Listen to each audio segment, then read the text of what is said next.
I'm sure most people are aware, or have heard your podcast or know who you are. Maybe put your own spin on it, like what hunting means to you, or um, kind of just what's going on with you right now, a little bit about where you're at, what you're doing, how you hunt.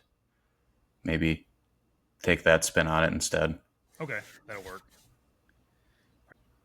I'm I'm Josh Talker. I host the Before the Echo podcast. It's a hunting podcast that's been around for I don't know several years now.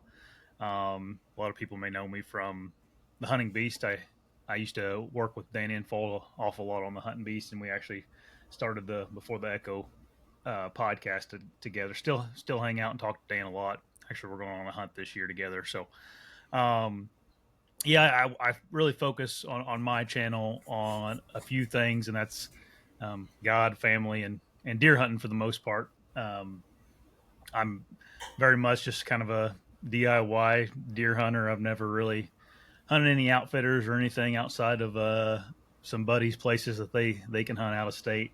That's about as guided as I've ever hunted, and yeah, I just try to focus on the normal everyday guy that might have a family or a regular job and provide them with valuable either hunting information or you know life stuff that I've screwed up over the years and learned from, and that's kind of what I try to focus on for the most part on my channel over there on Before the Echo.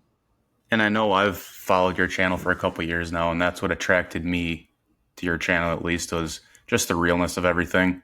Kind of like you said, you've been on the hunting beast. That's what that channel is all about too.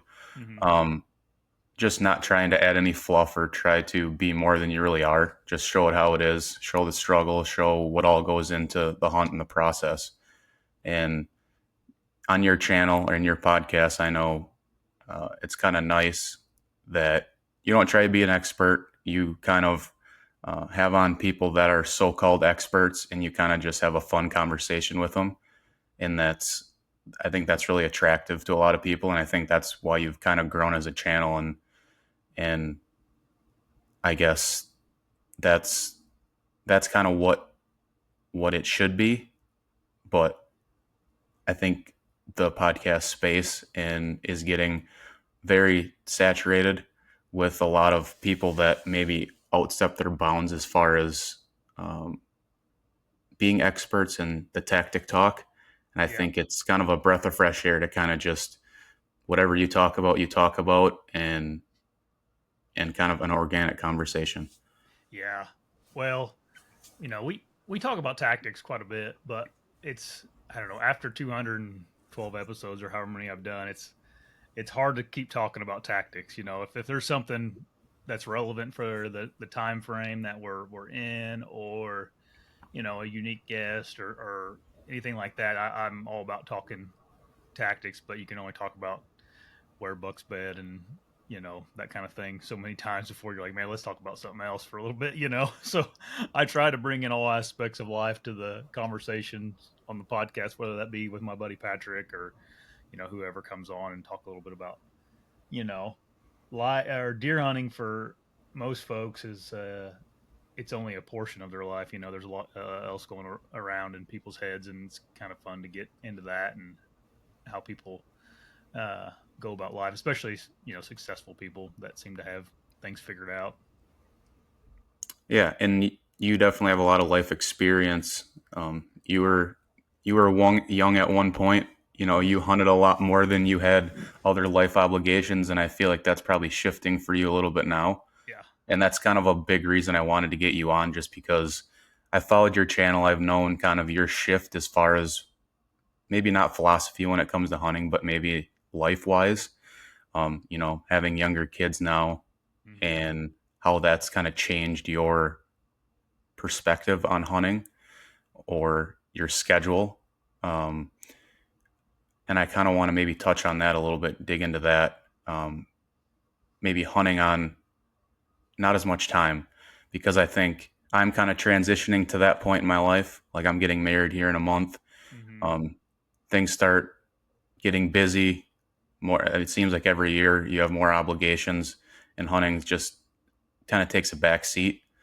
Um, so maybe touch on that a little bit, how you've gone from maybe having a lot more time to now shifting your priorities, maybe. Yeah. So when I was in my 20s, I mean, I was super selfish with my time. I mean, that's I got married when we were in our whatever we however old we were, 22 or 23, me and my wife, and there's a big difference between being married and having kids. I'll say that for sure. But whenever we were in our 20s, me and my wife went on hunts together. I spent pretty much 365 days a year. Uh, from every free second I had, I was in the woods for a span of 10 years. Um, after you get out of school and um, have a little more free time on your hands. Um, and it was whether it was scouting after season, shed hunting, and turkey hunting, and then summertime glassing every night or going shining. I mean, and then deer hunting every single day that of the season. Just what I did, and didn't really think much about it. And I was very much that guy that was like, "Oh, we can't do anything. It's deer season," which is not real fair to your spouse. I mean, deer season's a really long. That's a that's a good chunk of Yeah. the year is deer season. But that was how we lived. I mean, um, and then. I mean, I'm ashamed to say this is something I regret in my life, but like our son Huck, who's almost 6 now, but like I was in the tree stand when my wife went into labor with him, like, um, and I'm probably being harder on myself than I need to be, but like, um, we were sitting here at the house. It was October. He was born October 30th, um, and she was very pregnant, but she's like, I don't think I'm having this baby today. I'm like, well, you care if I go hunting, which I shouldn't even asked her. And she's like, yeah, I don't care. She's like, I'm going to go on a walk anyway. So, I should just went on a walk with her, but I went deer hunting and I got up in the stand and I looked, I'm sitting there and I looked down at my phone and she's like, hey, my water just broke. We need to get to the hospital. So like, that was my mentality back then. And it's just not, it's not worth it. It's like, I didn't kill a deer that day. I wasn't going to kill a deer that day. Why even push it? What if I would have killed a deer that day? It'd been a mess. That deer would have got wasted probably, or I had to burden a buddy to go get it or something. So, um, yeah, and like after that happened, and then as you have kids, and once that kid's here, life changes a lot, and it doesn't change like overnight. Like you're still a human being that is selfish and all that, but like you it at least it did for me. It becomes a little bit easier to um, realize that this stuff doesn't matter. This deer hunting stuff really doesn't matter that much, and it's time with your family and is kind of what is important, and getting them more involved and being patient. Like I have two boys now, and it's whenever to be frank, like when you take the boys out to the woods, like it's not productive. It's not. I mean, in the sense of productivity and getting something done for deer hunting, and that's just another thing you got to be conscious of, or kind of put yourself to the side and realize like, hey, I'm taking this 6-year-old out here in the woods to deer hunt, and we're not gonna get anything done. He's gonna need me to help him with stuff and um, ask me a lot of questions and talk a lot and be loud, and it's all right. Uh, and I'm just now getting to the point in my life where I'm okay with that. Last year during was the first year I've ever not killed a buck in Indiana. I killed a couple in other states, but in Indiana, I know I didn't kill a buck, and that's the first year it's ever happened to me since I was 9 years old.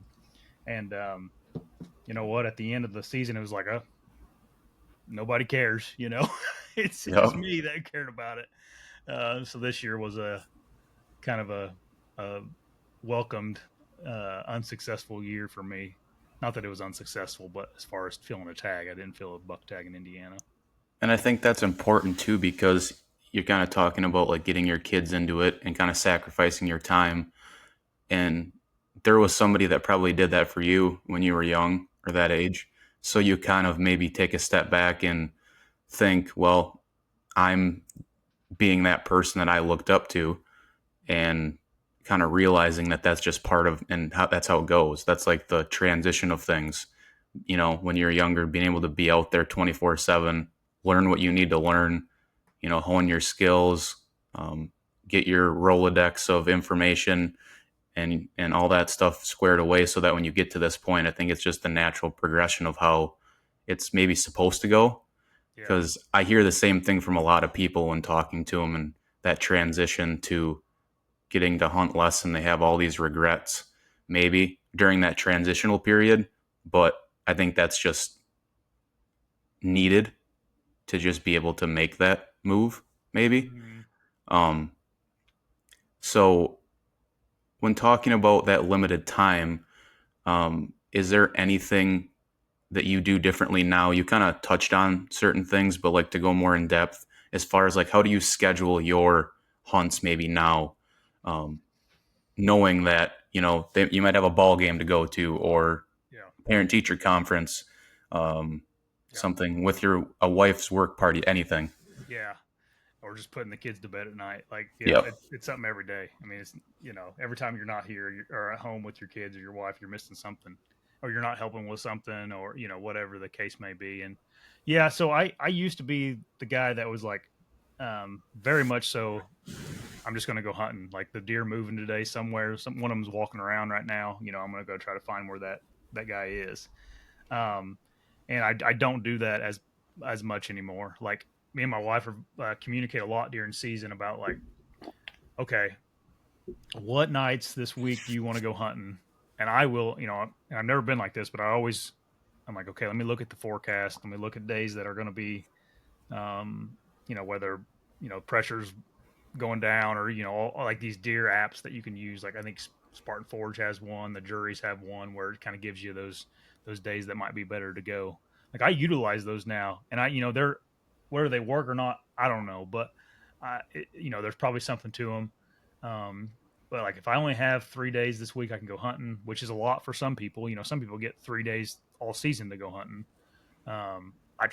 We try to kind of base that around, hey, I want to, if I got a 15% better chance of killing a deer on Tuesday evening than I do Thursday evening, we try to work around that as a family. Um, so that's something that the last handful of years I've actually really used a lot, was those prediction forecast. And you can think those are silly if you want. That's fine.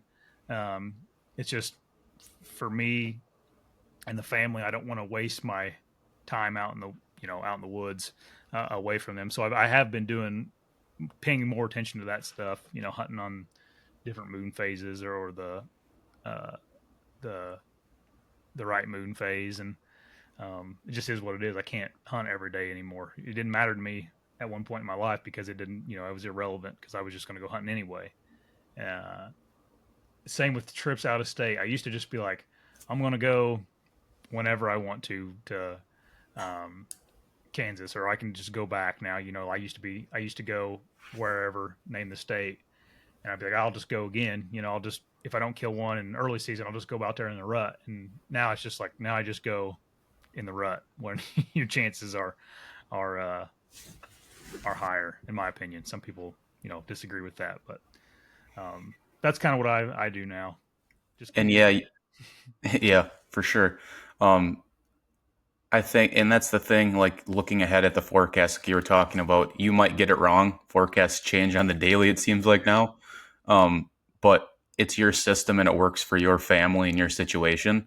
Whether it gets to that point and now the weather's completely flipped and I have to go either way, you kind of just make the most of it at that point. But it's a starting point and it's a system that works for you. And sometimes it's right, sometimes it's wrong. Um, but it's kind of nice to have that flexibility to be able to yeah. kind of do that. And my schedule is kind of I work a job where it's rotating all the time, Mm, every other weekend, and then days off during the week. So I'm kind of lucky in that sense. yeah. I've never been like that. It's always been weekends only. And since I've gotten this schedule, You can still plan things, family wise every other weekend, knowing that you'll have off. And then those weekdays are kind of nice, and those are the times I get to get away. It just seems to line up that way with, friends or families' work schedules, or a lot of times people don't schedule things during the week Right. until I have kids or, stuff like that. But for the most part, it's still everybody's on that Monday through Friday, weekends off kind of schedule. So, Yeah. um, Yeah. And then as far as like where to hunt at to be efficient, like this isn't the cool answer that is like the quick fix for people, but it's just like um I have at least down in my area, I have all these years of knowledge of spots that I've um hunted or have ran cameras in, and you just get a good you kind of keep track of spots that are good and spots that are were good and kind of aren't going to be good this year because of whatever reason, pressure, crop rotation, or whatever, and you just um, able to nail in those spots a little quicker. Where if I'm talking to someone that's only been deer hunting for a handful of years, maybe that's not the easy case. But in most things in life, it's just like experience is usually how you get good at something, um, and that is what it is. I'll be better at it in 10 more years too. Not for any other reason than just that I've been out there doing it for 10 more years. so as far as areas that you hunt around your house, in Indiana, I know when I was younger, I kind of cast a wide net when I first moved to this area a few years ago. I've only been living where I am now for, I think this is going on my fourth year. So everything's kind of brand new still. Mm-hmm. Um, and I cast this wide net maybe everywhere within an hour and a half of where I live that I can make it to. Um, and it seemed like the ones that were closest I kind of never hunted just because I thought they were too close to where I was at. I don't know why. That's just that mental block, maybe, or um, put them in my back pocket and I'll worry about it if I have like I'm short on time one day or something. Um, what does that look like for you now, living in Indiana your whole life, or I'm guessing close to where you live now? Mm-hmm. Um, and then on that, you're busy and keeping on this same, you have less and less time to get out, or um, has your range that you go maybe gotten smaller, or what's your net look like now, or are you just basing it off of you've probably hunted everywhere at least a little bit, Mm-hmm. so how does that look like? Um, I I'm probably a bad person to ask about travel, like traveling inside your own state far, because I live in the like one of the biggest the the huger national forest is where I live, and I can say that because that's a gigantic place. So I have like almost unlimited amount of public land within an hour of my house in almost every direction, kind of thing. But I would tell you like the vast majority of not even the vast majority. I can't tell you the last time I've traveled more than like 30 minutes from my house in Indiana to deer hunt. Um, Now I don't, I guess thinking about it, like I don't even think it's because of time. It's just my, I'm just where I live at. I have so much public land around me. I mean, thousands and thousands and thousands of acres. But even my 20-minute drive or 30-minute drive can be not, too much sometimes. Like I have acquired like around my house here. I know I've talked to some of the farmers here, and not that these spots, like some of these spots, aren't even as good as the public around here, but they're like a bicycle ride from my house. They're like down the farm lane from my house. I can hunt. So I have over the last since my kids were born, like I've got these spots around my house that may just be like I can only sit here one or two times a year because it's just a little bitty, you know, tree line along the river. But I can literally stand up right now and get ready and be in that, climbing a tree in 20 minutes if I wanted to. And I think that's has been, I've killed deer down on the river bottom down here on those little pieces.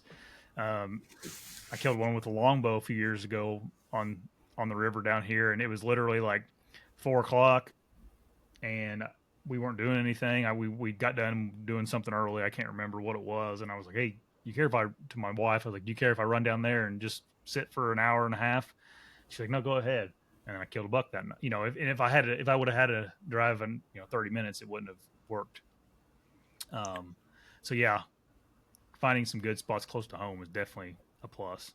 And getting those spots dialed in to where you really understand them, you really know, whether it's soaking cams all year, for 2 or 3 years, and kind of getting that data and knowing, well, my odds are probably better early, middle, late season here, Yeah, to where you can kind of take that into consideration, or just really, really walking every square inch of them and learning them, so that you can just go, like you're saying, you have an hour or two, you can get there quick and just hop in a spot and your odds are higher.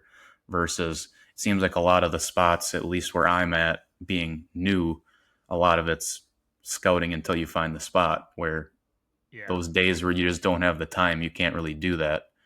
And then you get there and you're kind of almost wasting your time because you don't even know where to start.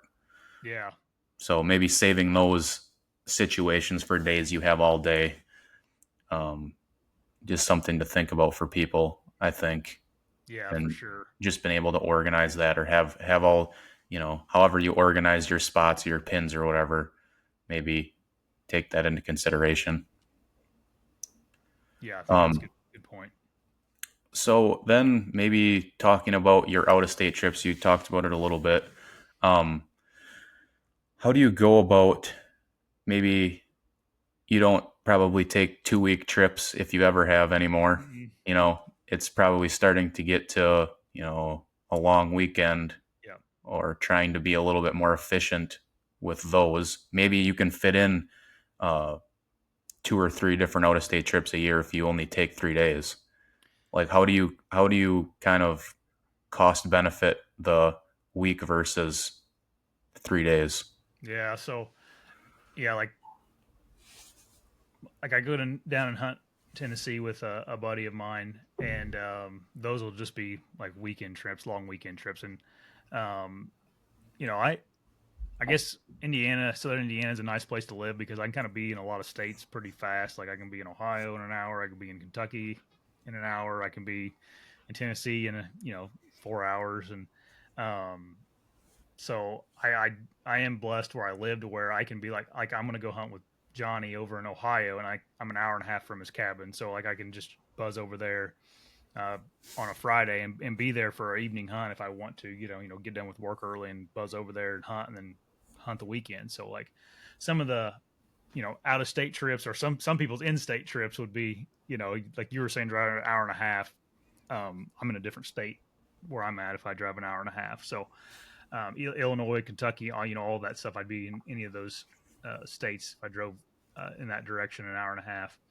Um, but one thing that I do, and this is going to probably sound funny, but like you got to understand your expectations when you go on an out of state trip. Like a lot of people, I think, have like this mentality, like you were kind of talking about earlier. You were saying like you think all the stuff far away from your house is better than what's around your house as far as hunting. Like I think a lot of people have that mentality whenever they are going to go on an out of state trip. Like they're like, oh, I'm going to Ohio.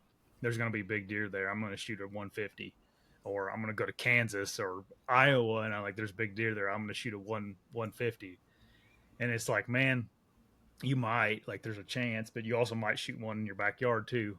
Um, but I think I've done a real good job over the years of um, not letting those 115 to 120-inch deer always walk on those long weekends. So like that's one thing that I'm successful in some people's eyes. I guess some people wouldn't think so, but like I've kind of gained a lot of experience by going out of state, and because a lot of times, man, it's hard to kill a deer out of state. Like that's something like people struggle with, and I think it's like a lot of it's just expectations. Like they're like, oh, I'm not going to shoot this 8 pointer, this 100-inch 8 pointer because he's too small. Which if that's your standard, that's fine. But like don't expect to shoot a 130-inch deer every time you go out of state. It's really hard to shoot any deer out of state.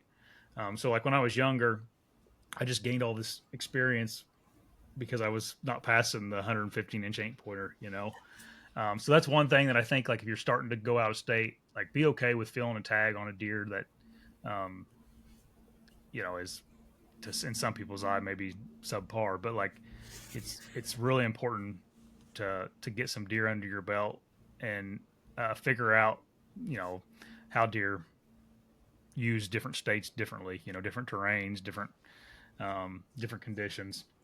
And then secondly, like this is something that I'm not opposed to doing. Is like if you have buddies or know people in that area, like don't be afraid to reach out to them and ask for pointers or tips or when should I go when for example, me and my buddy Dave, we have a Kansas tag this year, and we took just a weekend. We literally drove 10 hours to Kansas just for the weekend. Like we got there Friday, came home Sunday, and we drove around to pieces of public and literally knocked on people's doors that lived around the public, and we were asking them like, hey, what's the pressure like here around this public during deer season? And a couple of the guys, some of the farmers and stuff, they were very in tune about like who's parking around my my properties and stuff. And they're like, yeah, it seems like in the first week of November there's a dozen trucks parked at you know that piece of public. But he's like, but then like after the first week of November, you just see a truck here or there. So it's like we went out there and just collected information from people. We didn't even step foot on some of the land. The weehaws out there, the walk-in access areas. You can't actually go on them right now. You got to wait till September. But so we were just going around looking at them through the on the road and asking people that lived by them what they thought of the place, or if they see deer and all that kind of stuff. And that's probably a good place to get your information is people that actually live there versus, you see these a lot of guys on Facebook or these forums post or asking questions which maybe they don't have any experience. They kind of innocent in it at first, where you just know it's coming, where everybody on there, every comment is don't go there, or all the residents that are from that state kind of try to turn them away, saying it's terrible, pressure's terrible. Everybody's kind of Yeah, saying the same thing, where I think you can get a lot more relevant information from people that are maybe also out of staters that go there to hunt because they're going to be kind of in the same boat as you and honest with you versus, you know, kind of just making sure where you get your information's the right place and not, accurate. Yeah, yeah, for sure. trustworthy. Um, yeah, and it is the online atmosphere in hunting has changed drastically since I started like going out of state 15 years ago. Like it's unbelievably different.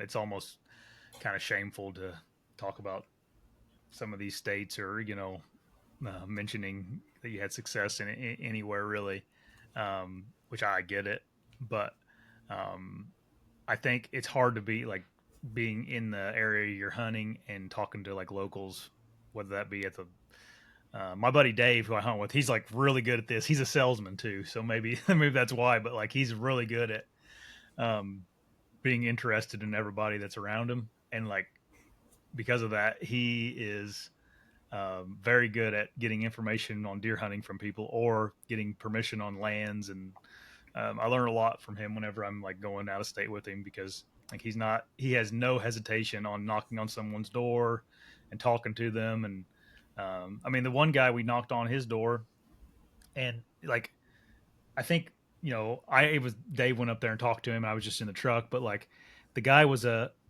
he was a deer hunter. Like you could tell pretty quick if someone's a deer hunter or not. So like Dave was like, I didn't even ask him about hunting on his land or anything. Like I just talked to him about deer hunting and got information about what's going on around the area that we were hunting in. And that was almost more helpful than if he would have let us hunt on his 70 acres he owned there. Um, so and then also, I don't know, man. Whenever you're asking people to, especially hunters, when you're asking them to deer hunt on their land out of state, it's kind of like you're asking a lot. That's a lot to ask someone. Is like putting a lot on someone to let them deer hunt. If they're a farmer or something, or you know they want the deer off their land, then that's one thing. But you really got to read the room and who you're talking to when you're asking information. I think that's a really good nugget too, because I have buddies or even myself where it seems like that's when you get the best information is when, even when you, I'm a big proponent of when I meet someone in a public parking lot is talking to them, whether that's discussing where he and or I will go, Yeah. just so we don't screw each other up. I think that's a really good, like, just hunter etiquette thing to do. Or if you, I mean, I'm out there, I have this one day to hunt, so does he. I don't want to screw him up. I don't want him to screw me up. I want high odds to at least have a chance of Right. having a successful hunt. So usually the conversation starts with something not even deer related, or if I meet someone in another state, and eventually I might want to get to that point to, what are you seeing, where have you been hunting type of conversation. It usually starts with, oh, that's a nice set of rims on your truck there, Yeah. or something just very very dumb, and then it turns into, you know you get a little rapport with the person. Mm-hmm. All of a sudden they're talking about what their mom made for dinner or what it Yeah. it's Well, crazy. dude, like, dude, deer hunters frustrate me to no end. Sometimes we're just such a selfish group of people. Sometimes, like, and I was too when I was younger, and probably still have these thoughts. But like, I'll give you an example of something. Like, I used to hunt Nebraska quite a bit when I was younger, and when I was first going out there, I'd go out there. They always have that September opener, and I was going out there, and I had this piece of public I would like to hunt, and I pulled into the parking lot, and there's a old guy, like, old guy, like he's probably in his 70s or 80s, and he was running his beagle hounds where I was going to hunt at, and I was just like, I was the first thing I got mad. The first thing I wasn't mad necessarily at him, or I wasn't going to go up and, but I just in my mind I'm like, gosh dang it, this guy run my, I drove all this way and he run this spot, and then it's like, then like I'm like, my grandpa was a big beagle. He loved beagles. He had a bunch of rabbit dogs, and he had a running pen out here behind my house and everything. He's really into it. So I'm like, settle down, and I just went and talked to the guy. He was literally just sitting on his tailgate watching his Garmin GPS with his dogs, in the parking lot, letting them run around in this CRP field. And like, I had the best conversation with him about my grandpa and beagles, and then he's like, "Oh, you're deer hunting here?" And I'm like, "Yeah." And back then, nobody deer hunted in September out there. This is a long time ago. And he's like, "Oh, you need to be." He's like, "If you want to kill a big buck, you need to go to this WMA. That's where the big bucks are." And I'm like, "Really?" And he's like, "Yeah." He's like, "Right here, it's not great." And I didn't know. I was literally my first year out there, and so, like, that where he told me to go is I killed a buck there. I've killed, and had really good hunts there. And if I would have just been mad and stormed off and went somewhere else, like, I never would have got that information from him.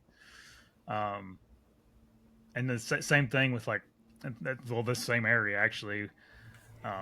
It was middle of the day, and I'm out there by myself. I typically go in these places by myself, and I I was sitting in a parking lot at like 1 a.m. or 1 p.m.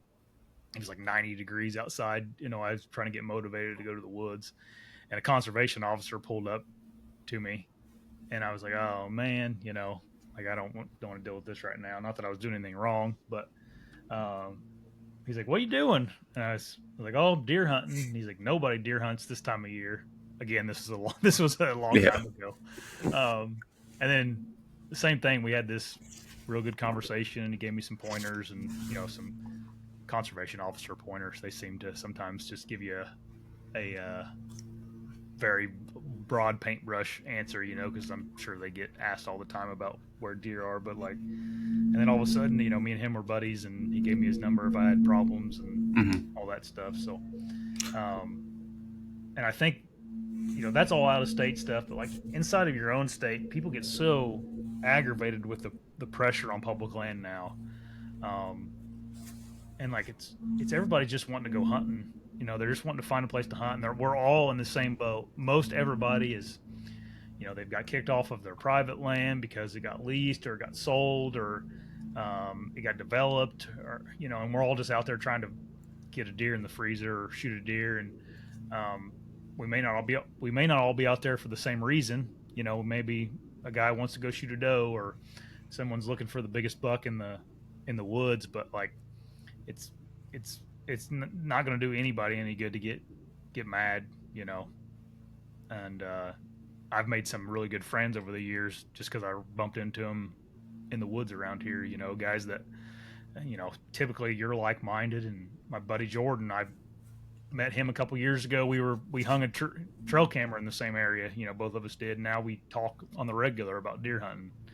So we could have been mad at each other about it, but we're friends now instead. So it's Right. something to think about. And I feel like I'm kind of in that same boat to where I keep things close to my chest in my area, obviously, that I hunt, just Yeah, because that I think that's a good practice for everybody to do. But I wouldn't expect anybody to give away their honey holes either. no, But when I see people, looking for advice on online or whatever, and maybe it's a lot of times it's states that are maybe further away that I've hunted once or twice. I maybe don't plan on going back. Maybe I do, but it's going to be 5 or 6 years, so it really doesn't matter. They like let's say it's an Iowa or a Kansas where you have to draw, and I'm not going to go there that next year. So I kind of try to help people out when I can too. If I have mm-hmm. experience in an area or they're really fresh, never been out there before, I always it makes me feel good to be able to maybe just give somebody a place to start or my experience or things. I try to do that too. Um, I'm a little more forthcoming with areas that are further away, but I think I'm always that person when I have a tag like that. I look to people that I know that have had experience, and I expect them to kind of be like that. So that's Yeah, kind of how I try to be, I guess. yeah. But Yeah, it's tough. The information thing is tough.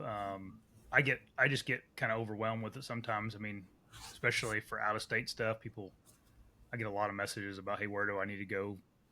Here and there, and it's like I can't really help everybody. right. But I think if you got buddies or people that are trying to go kill them a deer somewhere and you trust them, I don't think there's anything wrong with giving them some pointers or um, that kind of thing. And going back to those kind of stories about um, just hunter etiquette, I thought of some things that from my personal experiences too. You brought up a couple funny stories, but I was out in North Dakota. I think it was pre-COVID by a year or two. I think it was like 2019, 2020, and same kind of thing happened where we were just scouting, walking back to the truck, got to the truck. This was, I think, the day before season even opened. And we were kind of like overwhelmed with that was the first, like, if you could even call it Western Yeah, trip for me, where if you look at it east and west, it's probably only like maybe an hour west of where we are now. yeah, But it's almost like a hard line where it just gets super flat super quick. yeah, So it's just like the first time out there, you're just kind of overwhelmed with everything, trying to learn the terrain and whatnot. And we get back to the truck, and there's a game warden waiting, and I think he was just kind of riding around the day before to kind of see where he needed to be the next couple of days, I guess, with people, and started talking to him, and they have their ways about how they question people and kind of like it almost seems like they're trying to question you a little bit too much right away without even mm-hmm. talking to them. But it eventually got to the point in the conversation where uh, he kind of started giving tips on where he's like, yeah, this is a pretty good area.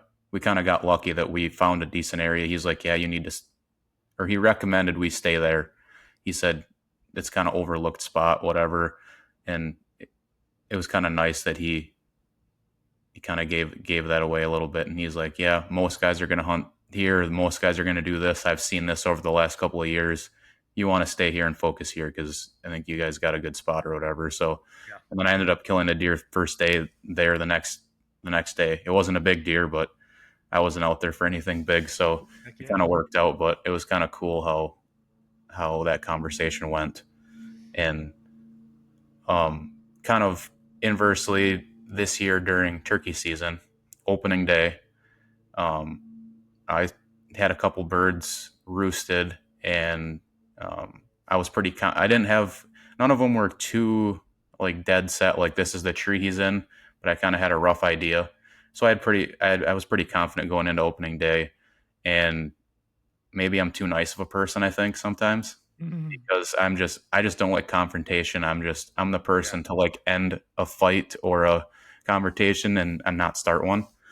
Um, but I'm sitting in the parking lot. I got there well early enough, almost to the point where I almost dozed back off in my Yeah. truck and missed opening day just because I was there too early, I think. But um, so I got all my stuff ready. Um, and of course, a vehicle pulls into the parking lot next to me or whatever, and these two kids come out, and they're younger than me, like probably early 20s, maybe even high school age, and they just seemed so excited to be there and whatnot. Yeah. And I don't know that they even scouted that area or knew that there where the birds were. It was just, and then I got out and talked to them like, where do you guys plan on going? I plan on going here. And then there was only, I knew I was there the night before. I knew there was only one bird in on that piece or in an area that you could hunt them. And so I was kind of like, well, hopefully they kind of move on, whatever. And then after talking to them, I kind of like felt bad. And I was like, I've scouted out 3 or 4 other areas that are within 5-10 minutes I could get to still before shooting time. And I'm like, they just seem so excited to be there. I'm Yeah. like, I don't want to ruin their hunt. I'm like, okay, there's one roosted here. Go kill him. I'll come back later in the morning after the hunt and see how you did. So I kind of gave him my spot. And looking back on it, maybe should have been a little bit more selfish if I wanted to fill my tag, but I really didn't care too much. Yeah. And then I ended up going to a spot maybe 5 minutes down the road, and there was trucks everywhere at that point because it was already too Yeah. late. Like I wasn't early enough. So then I went into a not a great spot, somewhere that I'd never been. Didn't end up killing anything. Hurt a bunch, but um, I just think looking back on it, and I've told people that story, and they're like, like, are you dumb? Like, why would you ever do that? Like, I would never do that. I wouldn't expect anybody to do that. And I don't think they really expected me to do that either. But I think walking away from it and looking back at it, I think I would have probably done the same thing again. Yeah. I don't know whether they were gone by the time I got back to the parking lot, but they could have killed a bird. Hopefully they did.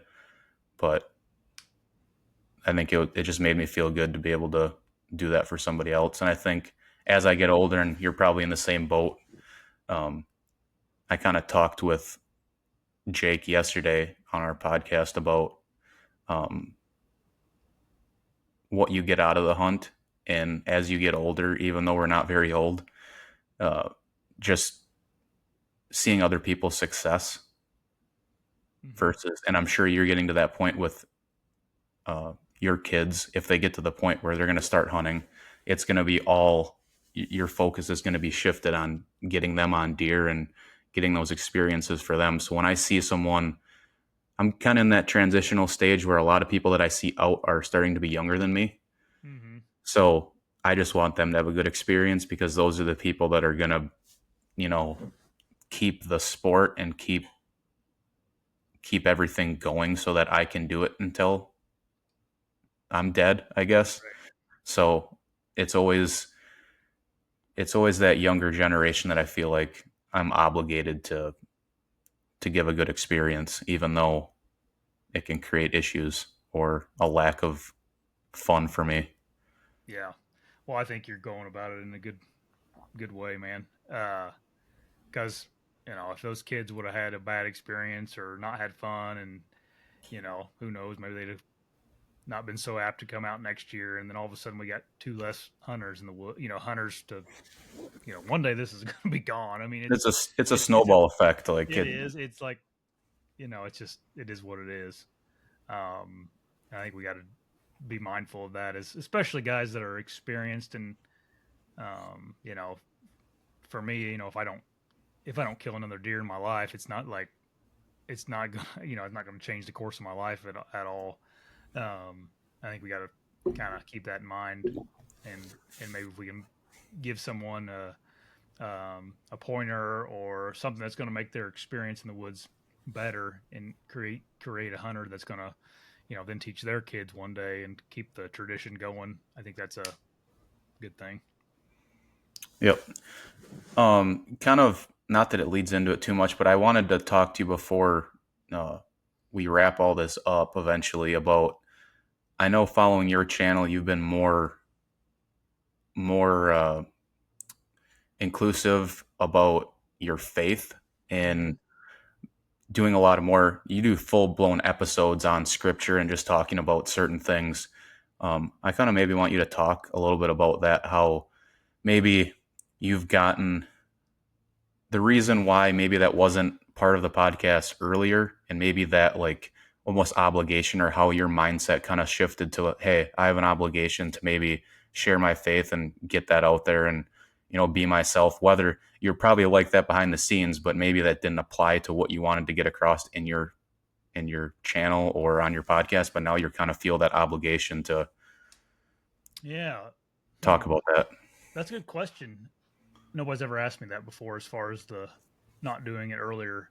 Um, Man, early on, whenever I was doing it with Dan, we were just so focused on deer on there and stuff. And like it was, it was kind of one of those things where I didn't even really think about putting anything on there about that. And like the YouTube algorithm, whatever you want to say, is like you got to kind of stay in your lane, and your particular audience is looking for this type of content. So we just did that. Like, and it's not like I wasn't intentionally thinking of it as oh, I don't want to put things about God on my channel because um, It's uh, not the cool kid thing to do these days, I yeah, don't think. that's not what I thought. I just was Yeah. like focused on deer hunting content. That's like what we were putting on there. That's what it was about. And um, I don't know exactly what happened. It was like just once I started to get 20,000, 25,000 people listening, it's like it all just sudden just hit me like God calls us to spread His word, and like I have all these people on here, and I know most hunters are Christians. Like I know this would be a good platform to share the gospel to people. And so me and my buddy Patrick just started a little Bible study, and um, you know, it went over well with most people. I mean, I think I'm never like this doesn't matter at all, but like the first one we did, we lost like 10 subscribers that that day. But well, so it definitely wasn't, the it wasn't the cool thing to do for the But most you part. probably gained 20 more Yeah, in but hindsight, or yeah, you yeah, gained 10 more that maybe fall in line with your beliefs and really right, what you're trying to do anyways. So yeah. not that you want to That, lose followers or viewers, but no, but it just was like um it just is what it is. It that's what happened. And that's kind of why I was just like, man, I've always been a Christian, and uh after you have kids and stuff, you kind of, in your 20s, I was a typical Christian, I guess, just like the guy that I went to church on Sundays and didn't think much of it after that. Um, and I didn't want to be like that. I wanted to make it a part of my, everyday routine, or, kind of all consuming to me.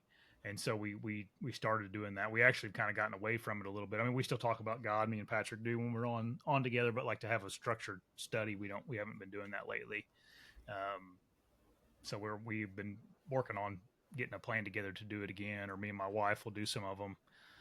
But that's why I did it, just because I had a platform where a lot of people's attention, and I hope it helps somebody, right. or even if it doesn't help them, just give them some exposure uh, to Jesus, and some, you know just to realize like, hey, I'm just a redneck from Indiana that don't I'm not studied on this stuff. I didn't go to school for this or anything, but you can still go into scripture and learn something, and try to do your best.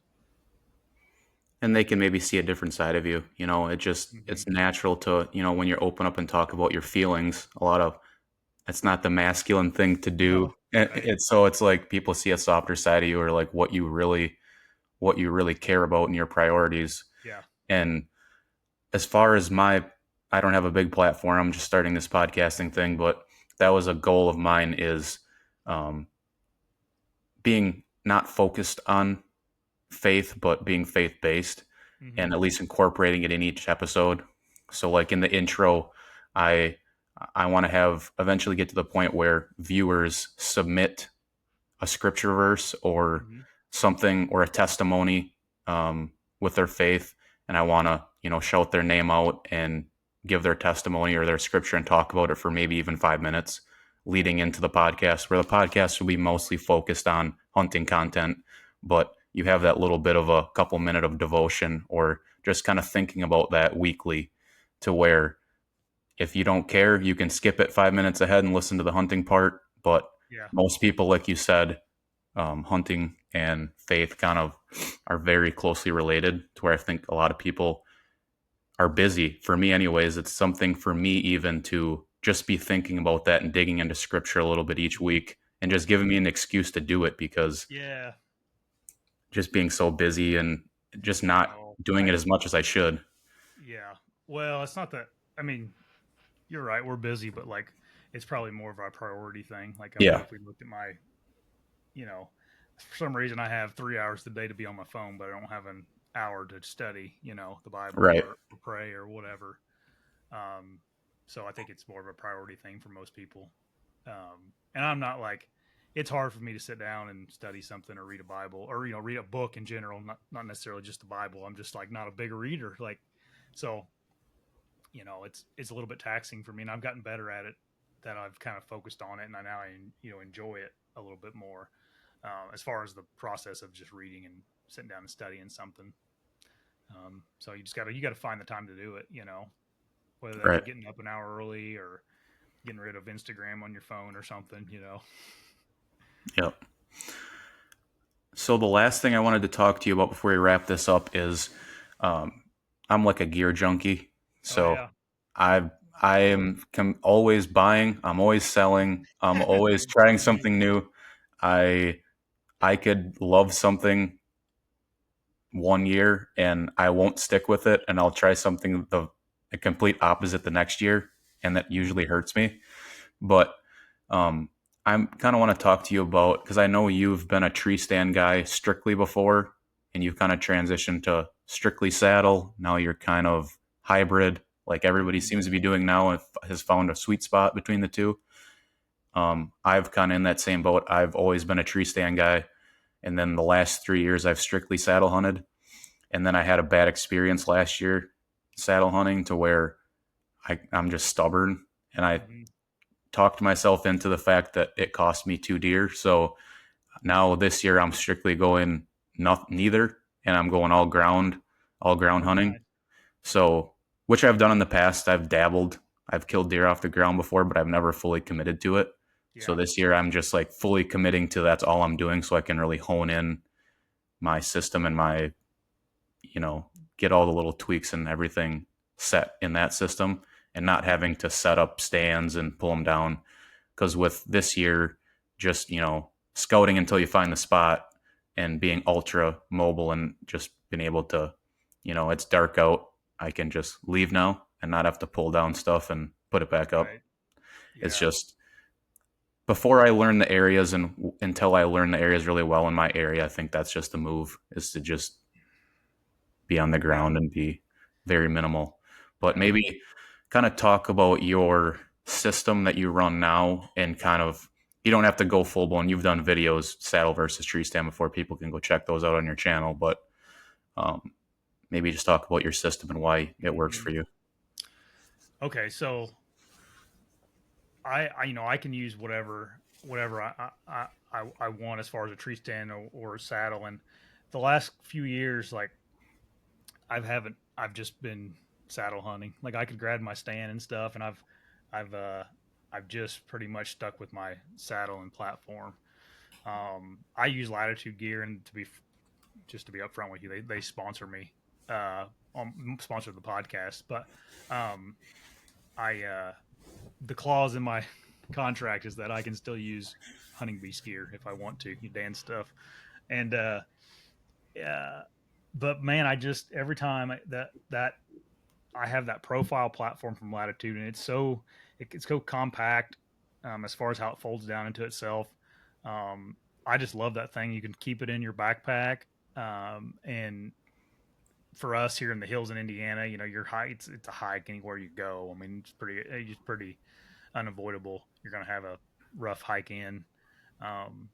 And so like, I really like that profile platform, and they're coming out with the XL this seat before this season, which is going to be a larger platform. The one thing that I struggle with the smaller platforms, especially if I'm like uh, hunting with my longbow, is it sometimes it's just not enough room for me with my longbow. So that I think that extra large platform is probably what I'm going to use this year. I'm hopefully get that in here soon. Um, and then my saddle, I like that Lone Star saddle. I love that thing. I didn't think I was going to like it at first because it is a little bit bigger and a little bit heavier. And we're talking about when I kind of roll my eyes at heavier, like it's not very heavy still. But man, that saddle was super comfortable. And I liked it a lot. And then sticks, I usually will have four of the Carbon SS sticks with the aiders, like the Amsteel aiders on them.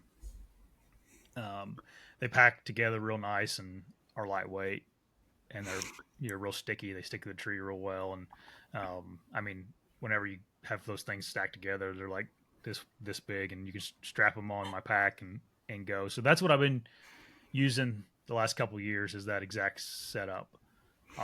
And like I said, I could grab the B stand if I was going to use a stand. That's the one I would use. But I just for some reason I just like the convenience of the saddle to me is pretty nice. Um, Right. And what's like I think it's important for people to think about too that, a lot of guys will get a brand new system and then just run out into the woods with it at the beginning of the year. Like how important is it for someone to really practice mm, on, different types of trees, different scenarios, high versus low, just to whether that's just a confidence thing when you get yeah, in that, it's crunch time, you need to do it quiet, quick. And I think even like saddle hunting, the shooting out of it, yeah, shooting out of them. it's definitely a transition first. And honestly, like a strong side shot for people that kind of know the verbiage, of saddle stuff, it was pretty easy transition just because, bracing against the tree, it's kind of just a natural to shoot, to your left or to your right, your strong side. But that weak side shot, I think practicing that and getting super comfortable with how you transition, spin around, because that's what cost me last year, two deer on the same day, actually, during the rut. Everything's going wild. It happens fast. These bucks are running through. And then knowing from a distance the deer's coming that I'm going to possibly have that offside shot, it. But once you have to do it in Yeah, that crunch time, it's just getting tangled in your ropes or whatever. Like yeah, I'm like a leaner too in a saddle, so yeah. Me too. Me the and too. I like angling my platform for longer sits down, so Okay. you can't easily stand on it to turn Mm. around to get that weak side. So it was just a cluster. Oh man. And Yeah, and that's another thing that I think I'm going to like the bigger platform for yep, is I'm a because big I think I can just I mean, I haven't seen the thing physically in person, but it's significantly bigger. I think I'll just be able to stand on it like a dang tree stand. Whereas those smaller platforms, sorry about that, is your feet fit on it. That's about it. You can yep. stand up, and I've stand up. I've killed a deer in about every single position on a platform or on a in a saddle. Another thing is with the larger platform, I think you'll be able to get around the tree a little bit better. This is all me theory. Thinking in my head what could be a benefit of it. Um, so that'll probably be another benefit. There's And always I talk. think It's a little bit heavier, I but think that's why a lot of guys are going to that hybrid style, just like yeah, not having to worry about the lack of foot room because you have a full size tree stand. And the tree stands they make now are so light and so yeah, small that they probably aren't much bigger. Some of those smaller, hang-ons versus I think trophy line or that one platform they make is like huge. yeah. I don't even know So what the definition of a hybrid hunt. I mean, you're just tree stand hunting at that point, right? yeah, Like I don't, and I don't I've know been what the doing it. I've been definition. doing it for years without even knowing it. Like having the, Yeah, like the old you're climbing harness, and then yeah, you're tethered at waist height to the tree on a hang on. That's yeah, always how I wore my harness. And it's yeah, like you're essentially hybrid hunting without a saddle per se.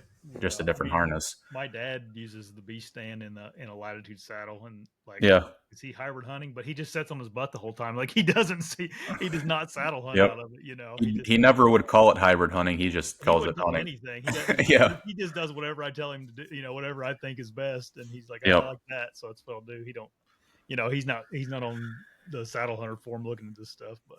And Um, I'm kind of getting to that point with my dad too. He's, getting up there in his mid 50s, upper 50s, and so he's starting to slow down. His body doesn't move like it used to. yeah, He was the one teaching me how to do stuff when I was younger, yeah, and now it's like I'm guinea pigging all this stuff for him.